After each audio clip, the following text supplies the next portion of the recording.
உங்களுடைய தங்கம், வெள்ளி, வைர நகைகளை உடனே செல் பண்ணுமா? நம்பிக்கையான நிறுவனம் Max Gold. Call 04445454545. Max Gold, cash for gold. Vijay எதிர்ப்பு அரசியல் என்பது ஒரு பக்கம் அரசியல் ரீதியாக அரசியல் கூடாரத்துக்குள் நடந்து கொண்டிருந்தாலும் இன்னொரு பக்கம் கோடம்பாக்கத்திற்குள் அது எதிரொலித்துக்கு தான் இருக்குது. கோடம்பாக்கத்தில் இருக்கிற சக நடிகர்கள், அவருடன் நடித்தவர்கள், அவரை வைத்து படம் பண்ணவர்கள் எல்லாரையும் நான் சொல்லிடல. நிறைய பேர் வெளியே சொல்ல உள்ளுக்குள்ளே காண்டா இருக்குது. எப்படிங்க வந்து சிஎம் ஆயிட்டார் விஜய், என்னால் தாங்கவே முடியலைங்க, நான் நினச்சே பார்க்கலைங்க இப்படின்ற ஒரு விஷயம். அது பேர் சில பேர் வெளியே சொல்லிடுறாங்க, சில பேர் உள்ளுக்குள்ளே வச்சுக்கிறாங்க. இங்கே வந்து 2 நடிகர்கள் பற்றி கண்டிப்பாக சொல்ல வேண்டியது. அதில் நீங்கள் கூட நினைக்கலாம், ஒரு நடிகர் அவர் ஸ்பீச்சு இவ்வளோ சீரியஸாக எடுத்துக்கிறியாப்பா அப்படின்னு. இல்லை, கண்டிப்பாக எடுத்து தான் ஆகணும், கண்டிப்பாக எடுத்து தான் ஆகணும். சீரியஸாக எடுத்துக்க கூடாதுன்னு சொல்ல முடியாது. ஏன்னா எப்படி எல்லாம் மாற்றி மாற்றி மாற்றி மாற்றி மாற்றி பேசுகிறாங்க. அப்போது ஒரு பேச்சு, இப்போ ஒரு பேச்சு. என்னங்க வந்து உங்கள் கொள்கை? அது திரைப்பட நடிகர்களுக்கே உள்ள ஒரு விஷயம் தாங்க, சினிமாக்காரர்களே உள்ள விஷயந்தான். நமக்கு எங்கே வம்பு தும்பு? பாம்பு துன்ற ஊரில் நடுத்துண்டு நமக்குன்னு போய்கிட்டே இருப்போம். நம்ம இவங்க பக்கம் வரும், இவங்க வராங்களா இவங்க பக்கம் ஒரு ஜால்ரா அடிப்போம், அவங்க வராங்களா அவங்க பக்கம் ஒரு ஜால்ரா அடிப்போம். வடிவேல் சொல்கிற மாதிரி தான் வந்து தென்னை மரத்துக்கு ஒரு குத்து, பனை மரத்துக்கு ஒரு குத்து அப்படின்னு. யாருக்கடா ஓட்டு போட்டுன்னு அதுமாரி 2 பக்கமும் குத்திட்டு போய்கிட்டே இருக்கணும். இதெல்லாம் தாண்டி நீங்கள் பேசுகிற ஸ்பீச் இருக்குல்ல, நீங்கள் பேசினது இருக்குல்ல, காலம் செல்லும் வார்த்தை நிற்கும் அப்படின்வாங்க. அது மாதிரி அந்த வார்த்தையை வந்து திரும்ப மாற்ற முடியாதுங்க. இங்கே 2 பேரை பற்றி பேசுகிறோம் அப்படின்னு சொன்னோன்னா, ஒன்று நடிகர் போஸ் வெங்கட், இன்னொன்று வந்து திரைப்பட நடிகர் ராகவா லாரன்ஸ். போஸ் வெங்கட் என்ன சொல்லுவார்? ஒரு தலைவன் என்பவன் தன் ரசிகர்களை முட்டாளாக வைத்திருக்கக்கூடாது.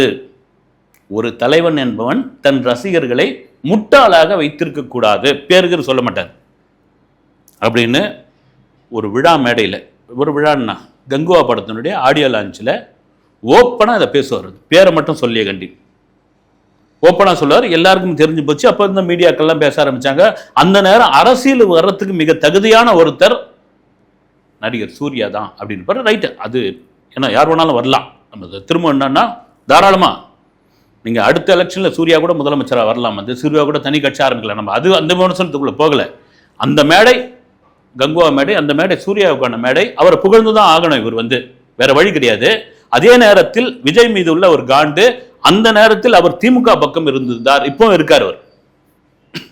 அங்க இருக்கிற திமுகவே நம்ம வந்து உச்சிக்குள்ள வைக்கணும். இந்த விழா மேடை சரியான மேடையா இருக்குது அப்படின்றதுக்காக பேரை சொல்லாம ஒரு தலைவன் தன்னுடைய ரசிகர்களை முட்டாளாக வைத்திருக்க கூடாது அப்படி நாங்கள் பேசிட்டு அப்புறம் விஜய் அரசியலுக்குள்ள வந்த பிறகு நடிகர் போஸ் வெங்கட் அவர் உண்மையிலே வந்து புதுக்கோட்டையை சேர்ந்தவர். ஒரு ஆட்டோ ஓட்டுநராக இருந்து சினிமாவில் சான்ஸ் தேடி கஷ்டப்பட்டு மெட்டி ஒலின்ற ஒரு சீரியல் மூலியமாக பிரபலமடைந்து ரொம்ப டவுன் டு எர்த்துலேருந்து வந்தவர். திமுகவினுடைய மிகப்பெரிய அனுதாபி. மிக முக்கியமாக வந்து அவர் நிறைய போஸ்ட்லாம் பார்த்திங்கன்னா முன்னாள் கல்வி அமைச்சர் திரு அன்பு மகேஷ் அவர்களுடன் இருக்கிற மாதிரி போஸ்ட்லாம் நிறைய போடுவார். அவரை புகழ்ந்து பேசுவார், நிறைய இதெல்லாம் பண்ணுவார். அப்புறம் திமுக மேடைகள்லாம் பல மேடைகளில் பேசியிருக்காரு. அவர் ஒரு இடத்துல விஜய் கட்சி ஆரம்பிச்சிட்டாருன்னு ஒரு இது வந்து சொல்லியிருப்பார். அதுவும் பேர் குடிப்பாமல் சொல்லியிருப்பார். இந்த பக்கத்தில் இருக்குதுங்க ஆந்திரா, அங்கே சிரஞ்சீவின்னு ஒரு நடிகர், சும்மா மெகா ஸ்டார். அவர் அவ்வளோ பெரிய நடிகர். வந்து அவருக்கு வராத கூட்டமே கிடையாது. நீங்க தென்னிந்தியாவில் மிகப்பெரிய நடிகர். அவர் வந்து பிரஜாராஜ்யம்னு ஒரு கட்சி ஆரம்பிச்சார் ஆந்திராவில். 2 தொகுதியில் நின்னாரு. வரலாறு காணாத கூட்டம் வந்தது. யாரு? ஒரு நடிகர் வெங்கட் பேசியிருப்பார். வரலாறு காணாத கூட்டம் வந்தது. அதை பார்த்து அப்படி மெய் சிலிர்த்து போனாரு அவரு. அடுத்த முதல்வர் ஆந்திராவில் நாம தான் நினைச்சாரு. என்டிஆருக்கு பிறகு நமக்கு இப்படி ஒரு கூட்டம், என்டிஆரை தாண்டி நாம் அந்த இடத்துல உட்கார போறோம். கட்சி ஆரம்பிச்சு 9 மாசத்துல என்டிஆர் ஆட்சியை பிடிச்சாரு. கட்சி ஆரம்பிச்சு 8 மாசத்துல நம்ம ஆட்சியை பிடிக்க போறோம். அப்படிலாம் கனவு கண்டாரு. அந்த கூட்டத்தை பார்த்து மெர்சல் ஆனாரு. கடைசியில் தோத்து போயிட்டாருங்க அப்படின்னு சிரிப்பார். அப்ப கூட பேரை சொல்லப்பட்டார். இங்கு ஒருத்தர் தமிழ்நாட்டில் அந்த நடப்போட ஒருத்தர் இருக்காரு. அதை வந்து ரப்பரை வச்சு அடிச்சுங்க. அப்புறம் பல கூட்டங்கள், பல விமர்சனங்கள், பல யூடியூப் சேனல்களில் யாருங்க இவங்கெல்லாம் வந்து இல்லை அந்த இந்த இந்த இதெல்லாம் தற்கூரி கூட்டங்க, இவங்கெல்லாம் அரசியல்னா என்னன்னு தெரியுமா? அரசியல்லாம் இவங்களுக்கு வந்து பாடம் நடத்த வேண்டியதாக இருக்குது. அப்படி இவர் என்ன அரசியல் பற்றி தெரிஞ்சுக்கிட்டாருன்னு அப்போ நிறைய பேர்லாம் கேள்வி. எனக்கே கூட ரொம்ப ஆச்சரியமாக இருந்தது.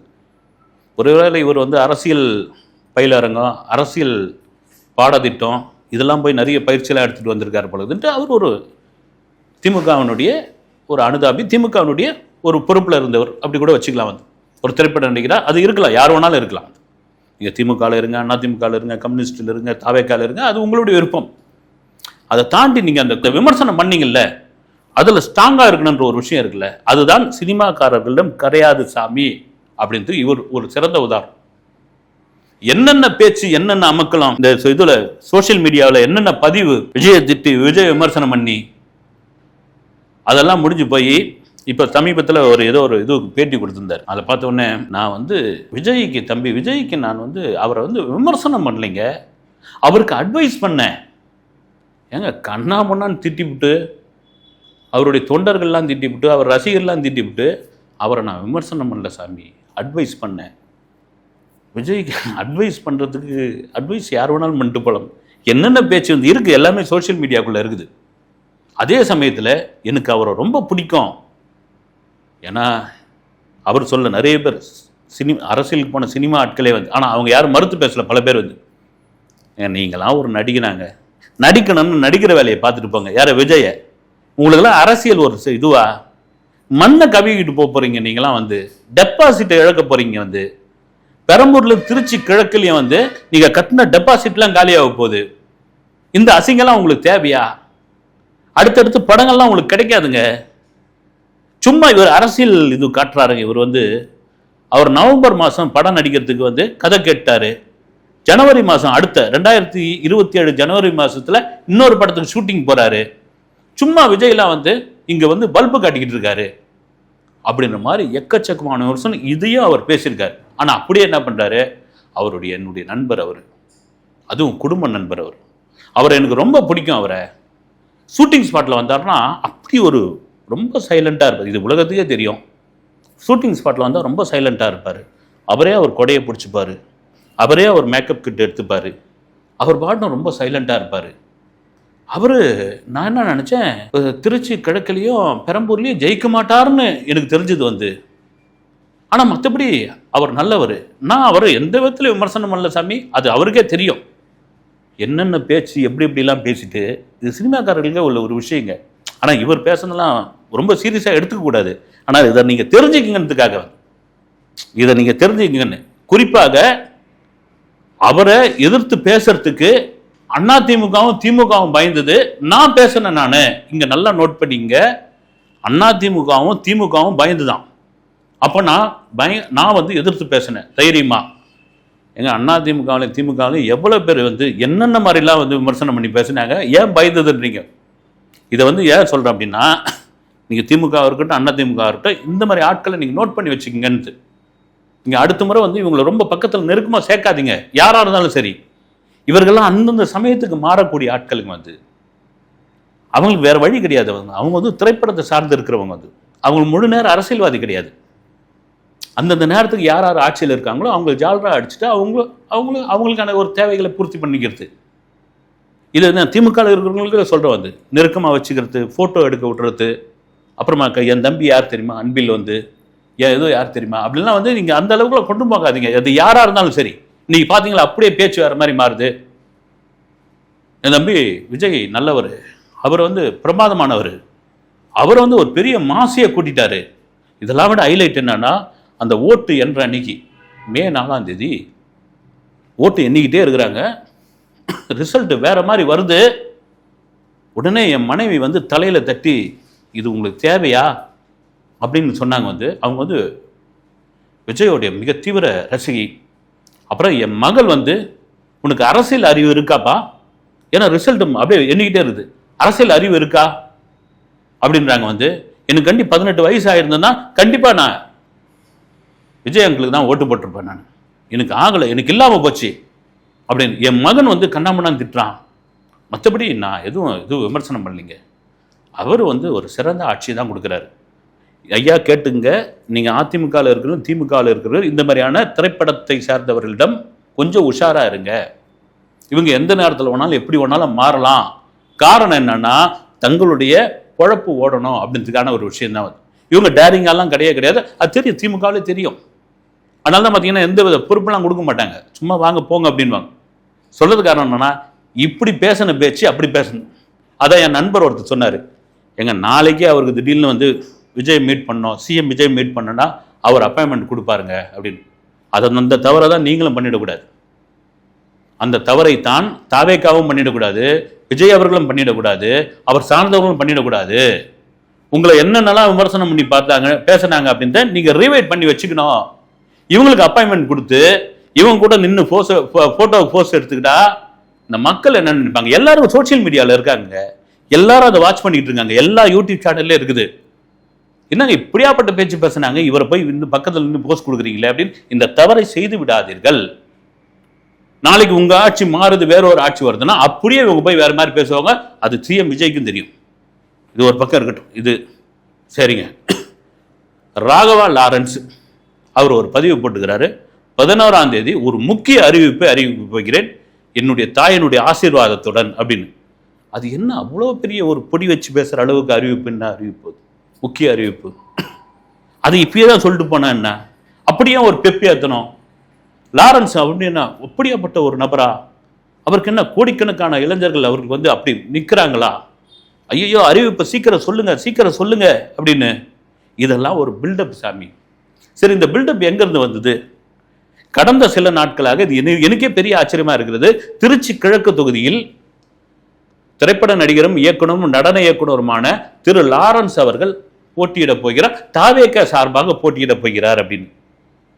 இது ஒரு அன்அபிஷியல் தகவலாக தான் இருக்குது. இவருக்கும் திருச்சி கிழக்குக்கு என்ன, இவருக்கும் தாவேகாவுக்கு என்ன, இவருக்கும் சிஎம் விஜய்க்கும் என்ன? அவருடைய திரைப்படங்கள்ல வந்து 2-3 படங்கள்ல நடன இயக்குனரா பணியாற்றி இருக்காரு.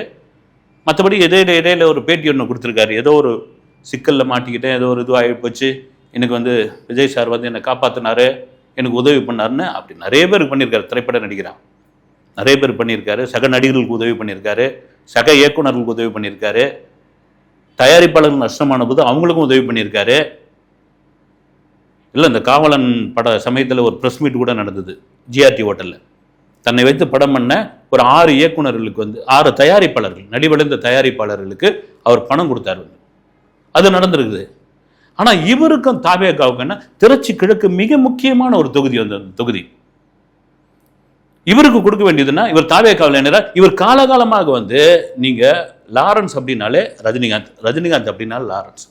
காரணம் என்னன்னா அவர் பல பேட்டிகளில் சொல்லியிருக்காரு, என்னுடைய அப்பா ஸ்தானத்துல இருந்து அவரை பார்க்குறேன்னு. அது தப்பு இல்லை. அவருடைய அண்ணன் ஸ்தானத்துல இருந்து அவரை பார்க்குறேன், அது உண்மையிலே நன்றி கடன் தான். காரணம் என்னன்னா சூப்பர் சூப்பராயன் அப்படின்ற ஒரு ஸ்டண்ட் மாஸ்டரிடம் உதவியாளராக இருந்த பொழுது இவர் டான்ஸ் ஆடுறத பார்த்த சூப்பர் ஸ்டார் ரஜினிகாந்த் அவர்கள் ஈர்த்து போய் என்ன விஷயமானு கேட்டப்போ, சார் எனக்கு டான்ஸ் யூனியனில் ஒரே ஒரு மெம்பர்ஷிப் கார்டு மட்டும் எடுத்து கொடுங்க, ஏன்னா அது எடுக்கிறது ரொம்ப கஷ்டம் யூனியனில், அது பெரிய அளவில் பணம் கட்டணும், அவ்வளோ சீக்கிரம் உள்ளே சேர்த்துக்க மாட்டாங்க. அதை தன்னுடைய செல்வாக்கை வைத்து ரஜினிகாந்த் அவர்கள் இவருக்கு வாங்கி கொடுத்தார். அது தவிர பார்த்தா இவர் உடல்நிலை சரியில்லாத பொழுது அவர் உதவி பண்ணார். ஏறக்குறைய ரஜினிகாந்த் அவர்களை பார்த்தா ஸ்ரீ ராகவேந்தருடைய ஒரு பக்தனாக மாறினாரு. அவர் கோவில்லாம் கட்டியிருக்காரு. அம்பத்தூர் பக்கத்தில் ஒரு கோவில் இருக்கு, ஈசிஆர் ரோட்ல ஒரு கோவில் இருக்கு. இதெல்லாம் வரும். உண்மையிலே ஆன்மீகத்தில் பெரிய பக்தியானவர். அவர் வந்து முடியாத குழந்தைகளுக்கு லாரன்ஸ் அவர்கள் பல உதவிகள் செஞ்சுட்டு வராரு. ட்ரஸ்ட் வச்சுக்கிட்டு இருக்காரு. சன் டிவியில் ஒரு பெரிய நிகழ்ச்சி பண்ணாரு அந்த மாற்றுத்திறனாளிகள் வச்சு. அதுக்கு பெரிய அளவில் ஆதரவு கிடைச்சது. உண்மையிலேயே அவருக்கு வலதுகை செய்யறது இடதுகை தெரியாத அளவுக்கு பல உதவிகள் பண்ணிட்டு இருக்காரு. எங்கே தன்னுடைய பப்ளிசிட்டி பண்ணிக்க மாட்டார். அவர் ஜல்லிக்கட்டு போராட்டத்தில் கூட பார்த்தீங்கன்னா அவருக்கு ஒரு பெரிய பங்கு உண்டு இந்த போராட்டத்தில். ஆனால் அவர் வந்து ஒரு ரஜினியுடைய செல்ல பிள்ளை. அவர் எப்படி வந்து, ஏன்னா இப்போ வந்து மறைமுகமாக நேரடியாவோ விஜய் வெர்சஸ் ரஜினிகாந்த் வெர்சஸ் விஜய்னு ஓடிக்கிட்டு தான் இருக்குது. அது இன்னும் வந்து நீர் பூத்த நெருப்பாக இருக்கிறது. அதே சமயத்தில் திருச்சி கிழக்கு என்பது வந்து நீங்க தாவேகாவில் கொடுக்கலனா கூட கூட்டணி கட்சிகள் கண்டிப்பாக விரும்புவாங்களே. ஒரு விசிகா எங்களுக்கு கொடுக்கலாமே, 2 கம்யூனிஸ்டுகள் எங்களுக்கு தரலாமே, காங்கிரஸ் கூட விரும்பலாம்ல, அந்த தொகுதி எங்களுக்கு விட்டு கொடுங்களேன். கட்சியிலே இல்லாத ஒருத்தர், அரசியலுக்கே சம்பந்தப்படாத ஒருத்தருக்கு நீங்க கொடுக்கும் பொழுது எங்களுக்கு கொடுக்கலாமேன்னு இப்ப தாவேக்காவில கூட கேட்கலாம் இல்லைங்களா? அவங்க யார் ரசிகர் மன்றத்துல இருந்து, விஜய் மக்கள் இயக்கத்துல இருந்து வர ஒரு ஆரம்பத்துல இருந்து வர ஒருத்தர் இப்ப எல்லாரும் ஜெயிச்சிட்டாங்கல்ல, அண்ணா எனக்கும் கொடுங்கண்ணே, நானும் சட்டமன்ற உறுப்பினராக வரேன் அப்படின்னு. ஆனா இது வந்து அன்அஃபிஷியலான தகவல். ஒருவேளை அப்படி கொடுத்தா அது எப்படின்னு எனக்கு தெரியல. வந்து உண்மையிலே உட்கட்சிக்குள்ளே வந்து அது சிஎம் விஜய் எடுக்கிற முடிவு தான் அது. அதை தாண்டி பொதுமக்களுக்கு என்ன தோணும்? வந்து நீங்க வந்துட்டீங்க, குறுகிய காலத்தில் ஆட்சி பிடிச்சிட்டீங்க, மக்களுடைய செல்வாக்கு இருக்கு, ரைட்டு. ஆனா சம்மந்தமே இல்லாத ஒருத்தருக்கு வந்து நீங்க சீட்டு கொடுக்குறீங்களே, எப்படி? இது இல்லை அப்படி. இது வந்து முழுமையான ஒன்றும் அதிகாரப்பூர்வமான தகவல் இல்லை. ஆனால் அதுலேயே ஒரு பொடி வச்சு 14ஆம் தேதி வரைக்கும் வெயிட் பண்ணுங்க அப்படின்னு. இன்னொரு பக்கம் என்ன ஓடுதுன்னா, இப்போ அண்ணாமலை ஒரு கட்சி ஆரம்பிச்சிட்டார்ல, அவர் மறைமுகமாக ரஜினியோடைய ஆசீர்வாதத்துடன் அந்த கட்சி ஆரம்பிச்சிருக்காரு. அந்த கட்சியில் முக்கிய பொறுப்பு லாரன்ஸ் அவர்களுக்கு கிடைக்க போகிறது. அதை சிபாரிசு செய்தவர் வந்து சூப்பர் ஸ்டார் ரஜினிகாந்த் அவர்கள். அதை தான்பா அவர் வந்து இப்படி சொல்லியிருக்காரு. அங்கதான் போய் அவர் ஐக்கியமாக போகிறாரு. அண்ணாமலை அரசியல், ஒரு மாற்று அரசியலை தமிழ்நாட்டில் கொண்டு வர போகிறேன்றாரு. அவர் கூட பார்த்தீங்கன்னா அப்துல் கலாம் அவர்களுடைய ஒரு பெயரில் ஒரு பயிற்சி பற்ற வச்சு, நான் வருபவருக்கெல்லாம் அரசியல் பயிற்சி கொடுத்து அவர்களை தயார்படுத்தி, அரசியல்னா என்ன, அரசியலில் நீங்கள் எப்படி நீங்கள் நடந்துக்கணும், எப்படி ஒரு சட்டமன்றத்துக்குள்ள நீங்கள் வந்து போய் அங்கே ஒரு பிரச்சாரம் பண்ணணும், முழுமையான ஒரு அரசியல் பாடத்தை நான் அவங்களை நடத்தி அதுக்கப்புறம் தயார் பண்ணி தான் அவங்கள வந்து களத்தில் இறங்க போகிறேன். அப்படி ஒரு கிளாஸ் எடுக்கக்கூடிய ஒரு நபராக இவர் அங்கே போய் சேர போறாரா? ரஜினிகாந்த் அவர்களுடைய ஆசீர்வாதம் இவர்கிட்ட இருக்குதா, இவர் கிடைச்சிருக்கா அப்படின்னு இது ஒரு பக்கம் போயிட்டு இருக்கும். இதெல்லாம் கிடையாதுங்க. மக்கள் மேடை அப்படின்னு திருமதி லதா ரஜினிகாந்த் அவர்கள் ஒரு இயக்கத்தை ஆரம்பிச்சிருக்காரு இல்லைங்களா? அது இன்னும் சில மாதங்கள் கட்சியாக மாறப்போகிறது. அந்த கட்சியினுடைய ஒரு பொறுப்பாளர், ஒரு ஸ்டார் வேல்யூ உள்ள ஒருத்தர் தேவை அப்படின்றதுக்காக இவரை கொண்டு வந்து நிறுத்த போகிறார்கள். இதெல்லாம் இந்த 11ஆம் தேதின்னு வச்சதுனால வந்த யூகம் இதெல்லாம். அது சரியா புத்திசாலித்தனமா தான் அடிச்சிருக்காரு.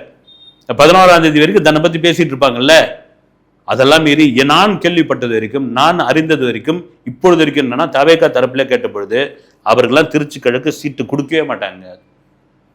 ஏன்னா கேலி செஞ்சுன்னு எதிர் விமர்சனமா பண்ணிட்டு இருக்காங்களே, த்ரிஷாவுக்கு கொடுக்க போறாங்கன்னு. அப்படி கொடுத்தாலும் கொடுப்பாங்கண்டி, இவருக்கு அந்த வாய்ப்பு கிடையாது அப்படின்னு. இன்னொரு முக்கிய தகவல் என்னன்னா, நான் அறிந்தது வரை ஏங்க ராகவா லாரன்ஸ் வந்து ஒரு தனி கட்சி ஆரம்பிக்க போறாருங்க.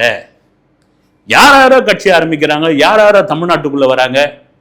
நாம எதிர்பார்க்காத விஜய் எல்லாம் சிஎம் நாற்காலில் உட்காந்துட்டு இருக்காரு. நாம மட்டும் என்ன வந்து நம்ம எவ்வளவு உதவி பண்ணியிருக்கோம், எவ்வளவு மாற்றுத்திறனாளிக்கு வந்து இது பண்ணியிருக்கோம், எவ்வளவு குழந்தைகளுக்கு வந்து இதய அறுவை சிகிச்சைக்கு வந்து பணம் கொடுத்துருக்கோம். ஒரு பிரச்சனைனா முன்ன ஓடுறோம். நள்ளிரவு நம்ம வீட்டு கதவு உண்மையிலே ராகவா லாரன்ஸ் அவர்கள் அசோக் நகர்ல இருந்த பொழுது அவர் வீட்டில் உதவிக்கு வந்து நள்ளிரவுலாம் கூட கதவு தட்டுவாங்க, உதவி பண்ணியிருக்காரு. அப்படி நம்ம சமூக தொண்டுலாம் பண்ணியிருக்கிறோம். இந்த ஜெய்பீமில் அந்த அம்மா, அந்த ஜெய்பீமில் வந்தாங்களே அந்த கேரக்டரு, அவங்க நிஜமாவே அந்த அம்மா இருக்காங்க வந்து இங்கே சென்னையில். அவங்களுக்கு வந்து இவர் வீடு கட்டி கொடுத்துருக்காரு. அவங்கள யாருமே கண்டுக்காத போது அவங்களை கண்டுபிடிச்சு இப்படி பல உதவிகள் பண்ணியிருக்கிற நாம ஏன் தனி கட்சி ஆரம்பிக்க கூடாது? நம்ம பின்னாடி அவ்வளோ செல்வாக்கு இருக்குது, நாம ஏன் அரசியலுக்குள்ள வரக்கூடாது அப்படின்ற ஒரு விஷயத்தை அவர் முன்னெடுத்திருக்கிறாரு. அதனுடைய வெளிப்பாடு தான் அவர் 11ஆம் தேதி என்னுடைய தாயினுடைய ஆசீர்வாதத்துடன் இது பண்ண போறாங்க. இதுக்கெல்லாம் ஒட்டுமொத்தமாக காரணம் என்னன்னா, விஜய் என்கின்ற ஒரு நடிகர் இன்னைக்கு முதலமைச்சர் ஜோசப் விஜய் என்று ஆனதுதான் அத்தனை பேருக்குமான வயிற்றில் கால்களை புரிய கரைச்சி வச்சிருக்குதுன்னு தான் உண்மை. அடுத்த வீடியோவில் சந்திக்கிறேன். நன்றி.